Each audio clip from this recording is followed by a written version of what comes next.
What's on, ladies and gentlemen? My name's Ross, I like games, and today we need to talk about the top 10 cards from Age of Ascension. You see, we did top 10s for every house in Age of Ascension, but we never actually did a top 10 cards from Age of Ascension. That makes me a little bit embarrassed and a tiny little bit ashamed, but don't worry. I've gone over to the Facebook group, which is full of lovely people, and I've asked those lovely people to help me make a top 10 list, and although there were a couple of cards that are frankly embarrassingly low, I think we fixed it nicely. Now, there are a couple of cards that are really good, but I don't think deserve to be on the list. Good cards, big impact, great index, but not worthy of being on our top 10 cards. And the other thing is, when I did my poll, I didn't actually put every card from the set up on the poll, because not every card is a top 10 card. Doesn't mean they're not good, means they're not a top 10 card. Dusk Witch is a card that I absolutely adore. When Dusk Witch is in play, all of your creatures enter play ready. Phenomenal. But the fact of the matter is, it's an Omega card, which means that your turn ends when you play it. You still get to draw cards and ready your creatures, but other than that, your turn ends. So the point is, you're rarely going to get to use it. I've got decks with it in, and I love those decks. But the fact of the matter is that most of the time you play Dusk Witch, you go, yeah, I'm going to use that next turn, and you never get to actually use it. And that's a problem. Sorry. We also need to give a little bit of a shout out and a little bit of love to Proclamation 346E. Proclamation 346E is one of these many cards that increases the cost of forging a key. Now, here's a weird one. What it does, while your opponent does not control creatures from 3 different houses, their keys cost +2 amber. And it's a static thing, it's not an action, you don't have to have Sanctum as your active house, it's just always there. The problem is, your opponent can just play creatures from all 3 houses. Having said that, they can do that after the chance to forge their key is gone. They don't forge a key because they can't afford it. They then play creatures from 3 different houses, make sure they've got all of them represented. Their keys now cost a standard amount. So now your turn. You get rid of 1 creature. And now they've only got 2 houses represented. So now the cost of the keys go up. And over again, frankly. Over and over again. And finally, Drummernaut. Drummernaut is a good card, but it's also in Brobnar. And I know that sounds harsh, but Brobnar's not a great house in Age of Ascension. We do have one Brobnar card that snuck onto the list, but Drummernaut I don't think is good enough. Now, it's a 6 power, 0 armor creature, and when you play or fight or reap, you return a friendly giant creature to your hand. So clearly what you do here is you combo it with Ganger Chieftain. When you play it, you may ready and fight with a neighbouring creature. So you play Ganger Chieftain, ready Drummernaut, reap with Drummernaut or fight, put Ganger Chieftain into your hand. You return a giant creature to your hand, that's Ganger Chieftain. Then you play it down again and you ready Drummernaut, and so on and so forth until you hit the rule of 6. It is a good card, but Drummernaut is only a top 10 card in a deck with Ganger Chieftain. And when you've got multiple Drummernaut and multiple Ganger Chieftain, yeah, it's a top 10 card. My issue with it is only a top 10 card in specific combo decks, and I don't think that's good enough. But in at number 10, we do have a Brobnar card. It's Grump Buggy, because I think Grump Buggy is a top 10 card in pretty much every deck. You see, what it does is it gives you an amber bonus, and then both players' keys cost 1 more amber for each creature of power 5 or higher that their opponent has. But you get this, unless it comes in as a Maverick. It's generally a pretty bad Maverick. You're playing in a Brobnar deck, which means you are going to have a bunch of creatures with power 5 or higher, and your opponent probably isn't. And that means it's going to help you out massively. Now, we did see a Vault Tour final where this Ani and Obelisk appeared in the same deck, and there were a bunch of big, powerful Brobnar creatures, and keys were costing like 16 amber plus, and it was a bit silly. As far as increasing the cost of keys go, I'm going to take this over Proclamation 346E any day. Coming in at number 9, EYEGOR. And in an awful lot of card games, EYEGOR wouldn't be good. In Keyforge, EYEGOR is great. 2 power, 0 armor, but when you play it, you look at the top 3 cards of your deck, put one in your hand, and discard the other 2. Keyforge has a lot of draw because at the end of your turn, you draw until you got 6 cards in your hand. But when it comes to searching, Keyforge has very little. And this isn't great searching, but it's about as good as you get. If you've played a Logos deck with EYEGOR, you will have seen how great this can be, digging for that one card to help you out in the middle of a turn. In at number 8, Heart of the Forest. One of the 2 cards that I really elevated above the poll that you guys helped me out with on Facebook. Cheers to everyone that did, by the way. Much appreciated. Heart of the Forest is an artifact with an amber bonus, and it says that each player cannot forge keys while they have more forged keys than their opponent. So if you go up 2 keys to 1, your opponent gets to forge the next key. Okay. And here's the thing. I told you that I'm not putting Drummond on the top 10 because it's only great with Gang of Chieftain. So why am I putting Heart of the Forest in the top 10 when it's only great with a key cheating card? Because that's a secret to Heart of the Forest. You play it in a deck of a key cheating card, hopefully something like Key Charge. Your opponent goes up 2 keys to 1, and then you forge Key Charge, and they are not allowed to forge a key before you've won the game. Because it's good outside of that. If your opponent has got a faster deck than you, this can slow them down, giving you time to catch up. If you're having a bad start, this can buy you time to catch up. Or it can be amazing in a key cheating deck. And that's why I'm putting it in at number 8. As a side note, the other reason I'm putting it in at number 8, if you're against a good Heart of the Forest deck with something like Key Charge, and you don't have some kind of artifact control, you will lose the game. That's huge.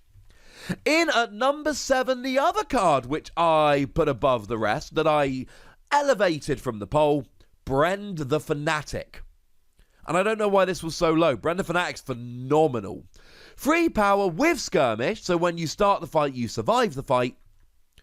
And it gives your opponent an amber when you play it. And then when it's destroyed, you steal 3 amber. Yeah. Stealing 3 amber is phenomenal. Swindle was a card that didn't quite make the list, but that was an alpha and omega card, i.e. it's the only card you get to play during your turn. You don't get to use any. You don't get to discard any. You just get to play this and that's it. And it steals 3 amber and people use it. Brend the Fanatic steals 3 in the middle of your turn. And yes, I know you have to give your opponent an amber, but you basically, if you can destroy this fast enough, you get to get 1 amber from the common pool and steal 2 from your opponent. That is redonkulous, ladies and gentlemen. Absolutely redonkulous.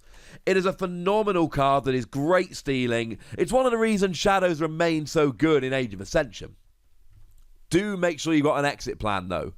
Make sure you got a way to destroy it, because you cannot just fight with it, because it's got Skirmish, it's not taking any damage back.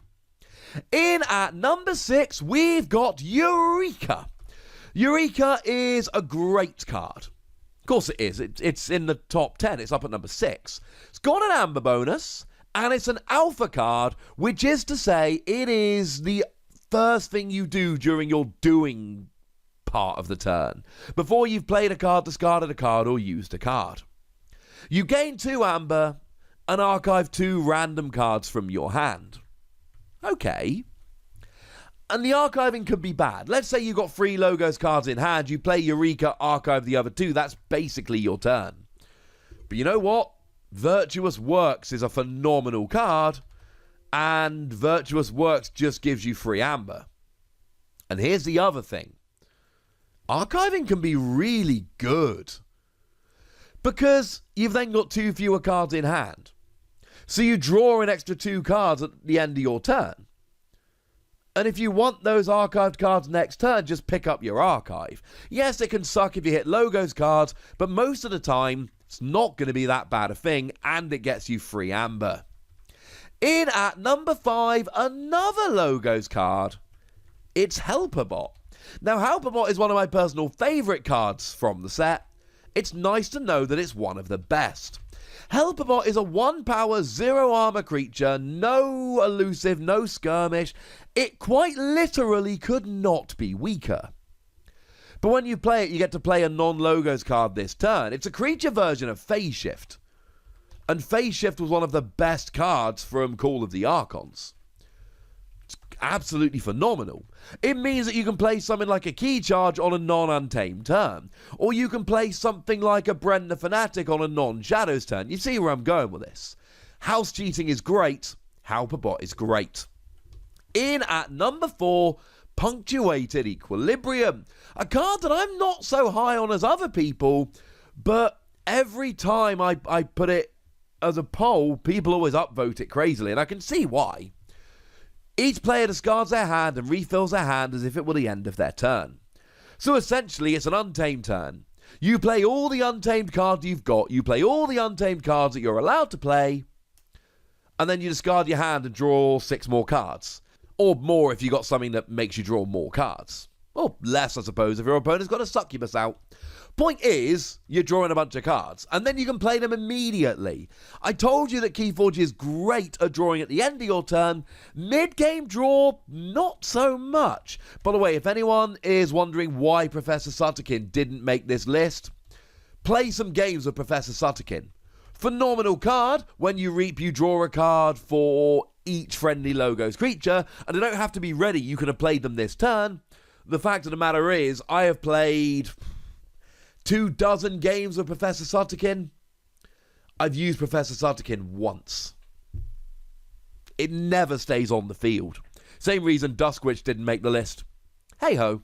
Punctuated Equilibrium is mid-turn draw, and if you know your opponent's got a decent hand, or you suspect they do, this makes them discard it and draw a new one. That's fun. In at number 3, Ronnie Wristclocks. A card which feels too low at number 3, but I think when you see 1 and 2, you'll understand. Ronnie is the main reason Shadows was so good in Age of Ascension. It was the best new Shadows card. 2 power, 0 armor, no elusive, no skirmish, boo, it's weak, etc. But when you play, you steal an amber. If your opponent has 7 or more, you steal 2 amber instead. The sweet spot here, of course, is when they've got exactly 7 amber, you bring them down from 7 to 5, they're not in a position to forge. I've seen decks with multiple Ronnies. It's kind of hard to try and forge keys with all of those Ronnies. Yeah. Ronnie's kind of disruptive. If you open a Shadows deck from Age of Ascension, might be worth having a little bit of a look for, well, for Ronnie Wristclocks and Brend the Fanatic, quite frankly. In at number 2, we've got Martian Generosity. Martian Generosity is a rather ridiculous card, gives you an amber bonus, and then you lose all your amber, but you draw 2 cards for each amber you lost. This was the best draw card in the set. This was Age of Ascension's library access. Ridiculous in terms of drawing. And yes, you lose all of your amber, but hopefully you draw enough cards that between the amber bonuses of playing those cards, the creatures you put down, etc., you more than make up for losing it. Now, of course, there is a phenomenal combo here with Key Abduction, because you draw a huge amount of cards with Martian Generosity, and then Key Abduction lets you forge a key for +9 current cost, reduced by 1 for each card in your hand, after picking up every Mars creature. But it's not just for this kind of deck. We saw one of the top 4 players at the UK Vault Tour the weekend this set was legal, doing really well with Martian Generosity. And their theory was, I'm just going to Martian Generosity like every game, because the card advantage it gives me keeps making me win. That's why it's so good. But in at number 1, you've got Exhume. Exhume is the best card in the set. It ran away with a poll I posted, and I completely understand why. You see, Exhume is a discard, and you get an amber bonus when you play it, and then you choose a creature in your discard pile, and you may play it as if it belonged to the active house and was in your hand. So not only do you recover a creature, but you get to play it out of house. Now, of course, the pro move here is Exhume to get a Helperbot, play Helperbot to play a card from your 3rd house and play them all in one go. But it just let you reuse any creature. Any creature you like, whether it's a Ronnie, whether it's a Brend the Fanatic, doesn't matter what it is. Any creature you've got, you get to play it, get it back from the discard pile, and play it even though it's out of house. Yeah, this gets pretty gosh darn good, pretty gosh darn quickly. And there we go, ladies and gentlemen. Those were the top 10 cards from Age of Ascension. I don't know why it took us so long to actually do the full top 10 when we'd done top 10s from every house. We are a little bit late, but I feel like we filled a gap in the channel which was starting to drive me a little bit crazy. So there we go.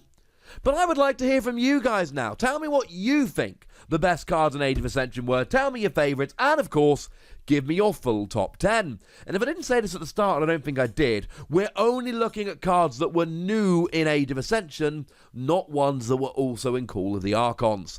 Go nuts in the comment section, but please remember the rule. Be nice, would ya? And then make sure you like this video, subscribe to this channel, and follow me on Twitter at the Wossy, where we talk Keyforge and any other games that take our fancy. And do please consider checking out patreon.com/PTCGradio, where you can support the channel, get some bonus podcasts, all that fun stuff. But by far the most important thing is always, look after yourselves till next time, would ya? Thank you very much for watching. My name's Ross, and you've been watching Wossy Plays.